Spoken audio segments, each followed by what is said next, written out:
Welcome to another session from LearnReason.com. My name is Matt, and this is part 8 in our Learn How to Mix video series. And today we're going to work on the Rhodes sound and the piano sound. So let's listen to them, see where they're sitting in the mix right now.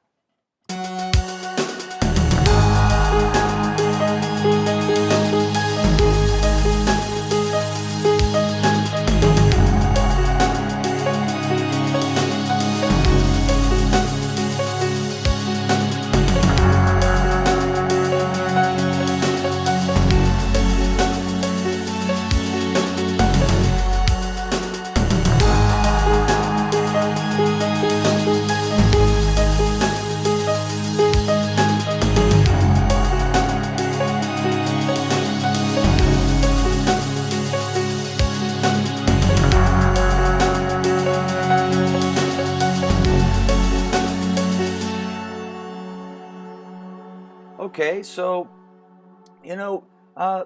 we need to go into the EQ and let's see if we can sculpt these out and make them sit a little bit better in the mix and give them a little more presence. This is what we're doing.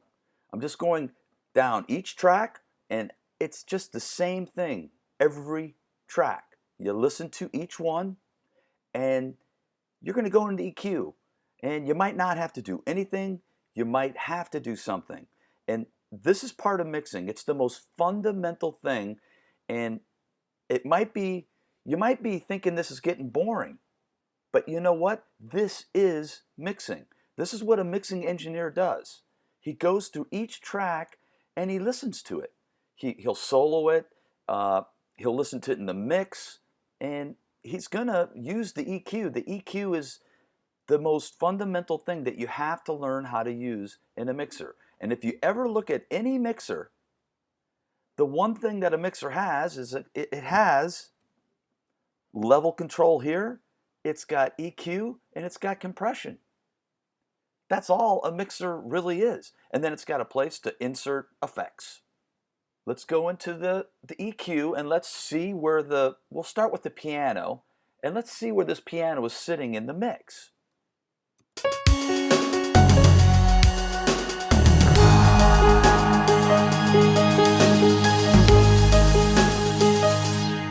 Well, right off the bat, I don't need to have this piano, down below 160. There's really no reason to have it down there. So let's listen to it.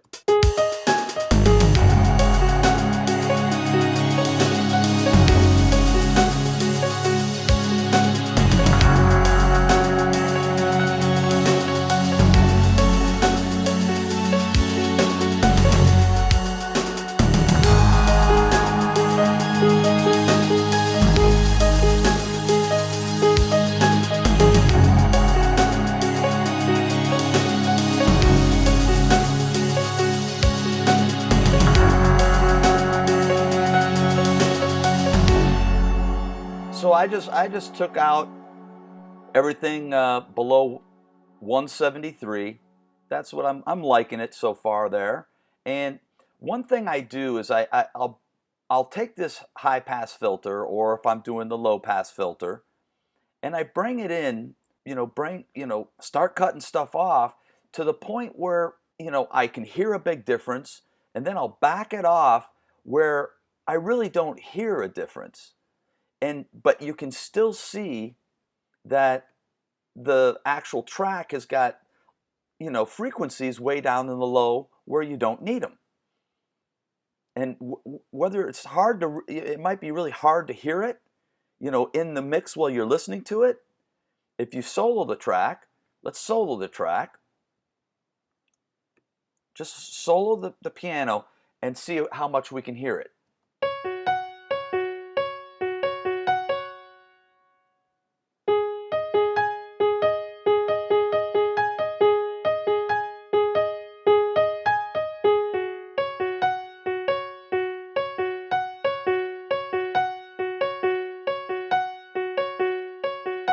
See how there's no change? It's really hard to hear any change, but see how we're cutting it off? See?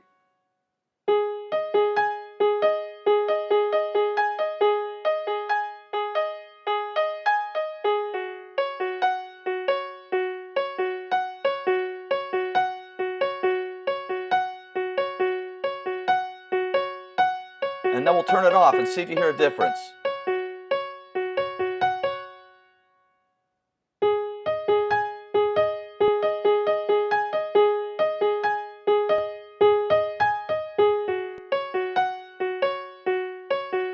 It's just a slight difference, but when you're listening to this track and the contents, of the whole mix, those low frequencies that you can hear right now with the piano soloed, you're never going to hear them in the contents of the mix, because you've got the bass synthesizer and the kick and this huge pad. They're taking up this space right here, this 160 and below. I'm just reserving that for the low frequencies in this song. That's their place. And the pianos, and as I go forward, you see I just cut it out, but I cut it out to a point where you can't tell the difference in the contents of the mix, but you can tell the difference if it's soloed. But the reality is, you're not going to listen to the piano soloed. You can use the soloing feature to kind of hone in, but it's best to do it in the contents of the mix. And as you start doing this over and over to all your tracks, it becomes commonplace. You don't even think about it. You go right, certain instruments are they're going to live below 160. Certain instruments are going to be from the 160 to the 1.3. Some instruments are going to be, in this range and this range. You don't have to know exactly what frequency. You just need to know a ballpark, and then you just go in there and find it. That's all. It's not complicated. So we have our high pass in there. Let's unsolo this so we can now just kind of tweak out the sound. Again, it's an art, and I know what I'm listening for. I know what I want, but I'm going to show you how I get it so you can understand it. So let's listen to this. Let's turn on the EQ here.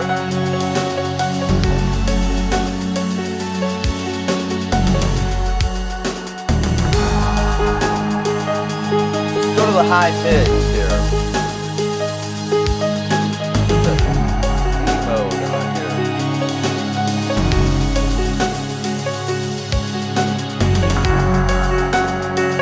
So I'm going to lift this up and try and find what I like.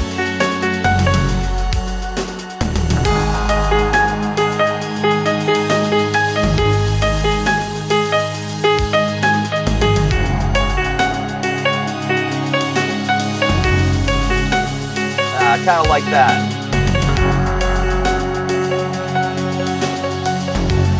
I'm just going to bump it up a bit.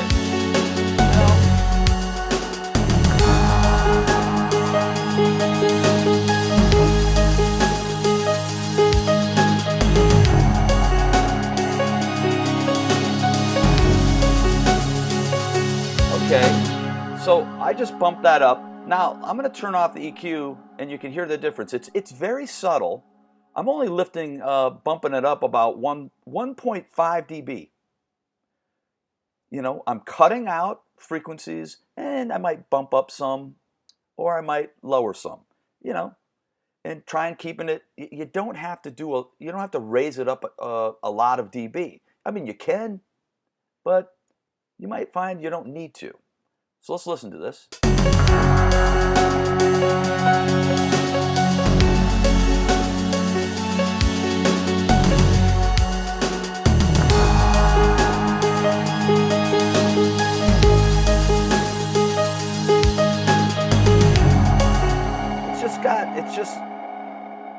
You can, if you're training your ears, you can just hear it. It's subtle, but it's there. And it's these little things over and over and over and over on each track is how you sculpt out the sound, and you give each track its own little space and its presence in the mix. So let's do a little more here. Let's find in the low here what I don't like.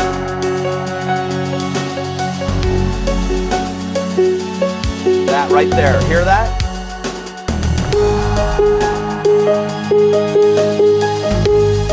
I don't like that. So what I'm going to do is I'm going to bring it down. I'm just going to notch out a little bit of that.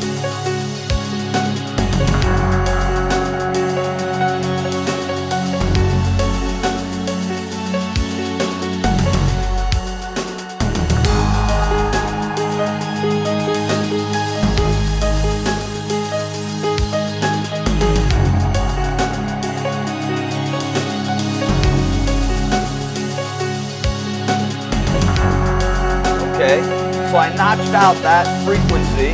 Now let's turn it off and hear it.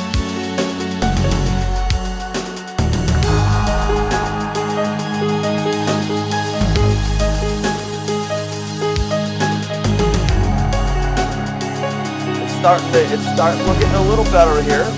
Now let's go to the highs and just give this thing a little air. Just give it a smidge of air.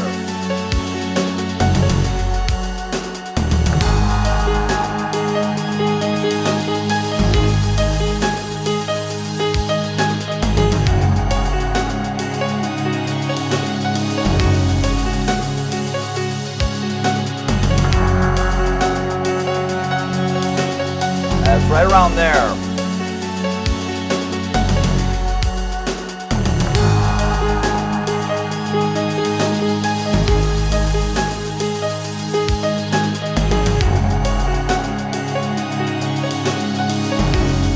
Okay, I like that. So let's turn it off and do a comparison.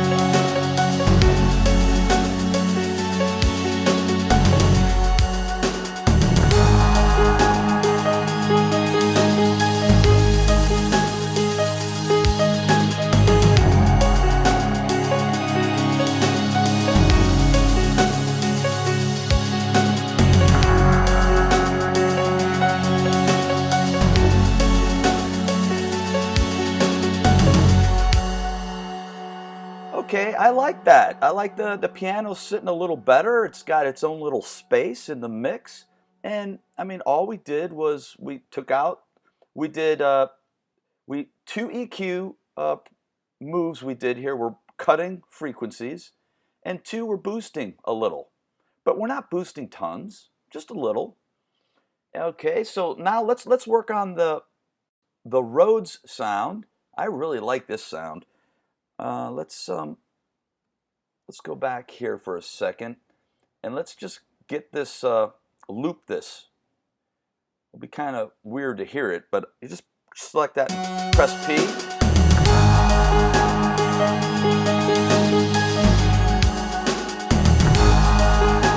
We got a lot happening in the low end.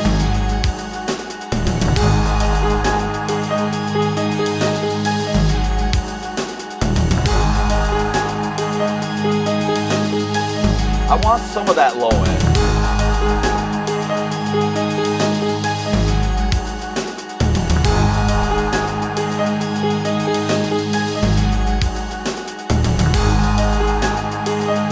Okay. Cut out to anything below 100. Let's get the EQs on here.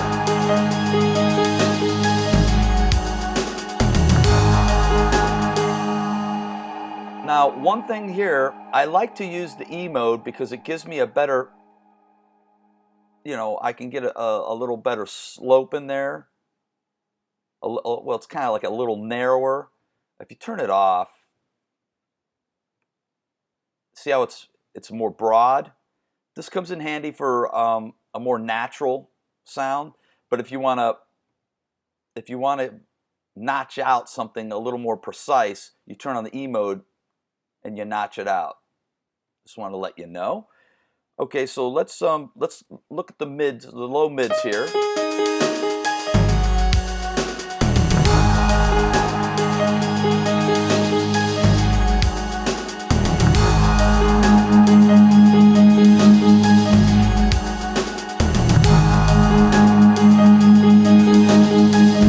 That sound right there. around there. So let's just bring that down, around 208. And we'll bring it down maybe a couple dB.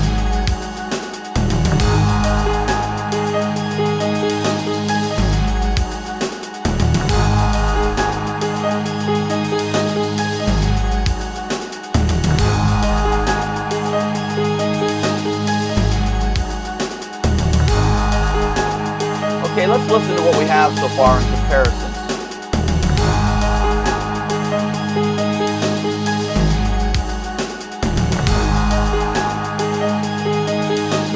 Okay.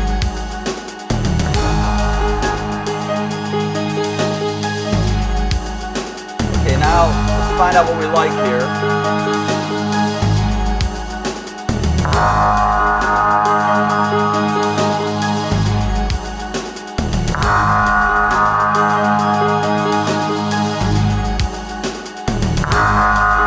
I like that.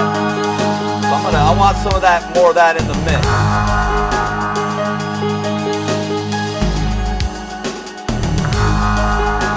Yeah, I like that.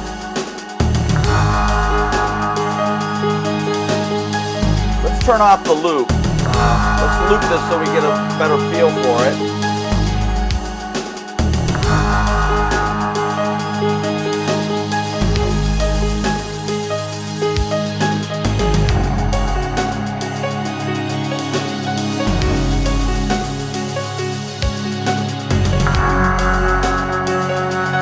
Yeah, wow, that pops out nice.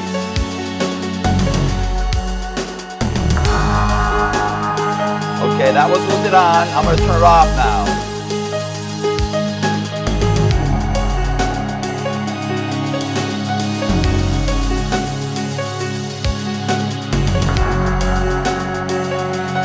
Okay, I'll turn it on for the next pass.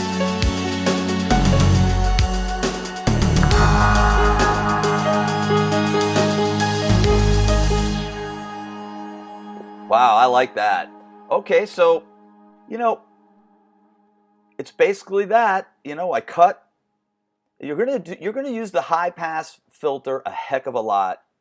I mean, it's probably the most used EQ ever, the high pass filter, because you're just cutting out the lows that you don't need. And it's the lows.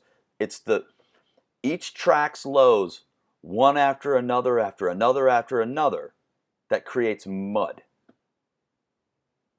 So I really hope this is helping you out, and we're just going to keep EQing all these tracks, and I'm going to embed this EQing method into you, and it's going to help you out. I mean, once you understand this, then you can move on to different EQs, and you can learn different flavors of EQs, but the EQ that comes right here in the virtual SSL mixer in Reason is unbelievably good. It's really all if you master this and you master how to use it in a mixing environment, it's really all you're ever going to need. It truly is. So I hope this really helps you out, and in our next video we'll be moving on to the broken organs, the samples, and maybe the offbeat synth. And pretty soon we're going to be done EQing all these tracks, but I'm going to go through every single one, and I'm going to do a video showing how I EQ every single one of these tracks. So I hope you're still following along and you're not finding it boring. This is all about learning how to mix, and I hope these videos are helping you out. And please come and be social on our social networks, on our Facebook, our Twitter, our YouTube, our Facebook, and even on the LearnReason.com site. I'm always there trying to help out, and I'm on them all the time, and I answer everybody's questions. And please subscribe, because it's the one way that you can give back and it doesn't cost you a cent. Everything's free here at LearnReason.com, and I hope to see you in the next video. You guys take care.